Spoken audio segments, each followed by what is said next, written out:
बढ़ी चली सुना दर सबुदिन भांगुची सुना दरर रेकर्ड मासकरे महंगा हेलाणी 6000 टंका केवल गत सप्ताहक भितरे बढ़िलाणी 3000 टंका। आउ एपटे सुना किणिबाकू डरिलेणी ग्राहक। 22 क्यारेट सुना दाम सर्वकालीन रेकर्ड स्तर में पहुंची 10 ग्राम पिछा 85,000 टंका डेइथिबा बेले 24 क्यारेट बा खांटी सुना 93,000 मुहा होइलाणी।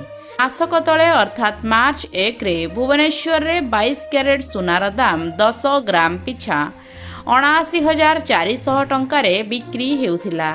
हेले मासक भितरे एहा 5,700 टंका बढ़ी आज 85,100 टंका रे पहुंची। केवल गोटे दिन में बढ़ी 850 टंका। सेहीपरि मासक तले 10 ग्राम को 86,620 टंका थिला खांटी सुना 6,220 टंका बढ़ी 92,840 टंका रे पहुंची सुना दर। सुनार एभली दर देखी सुना किणिबाकू डरिलेणी ग्राहक। एपटे गहना व्यवसायी कहिबा कथा दर वृद्धि जोगु सुना किणा ढेर कमिगलाणी जहाँकि व्यवसाय को बहुत मात्रा रे प्रभावित मध्य करुछि।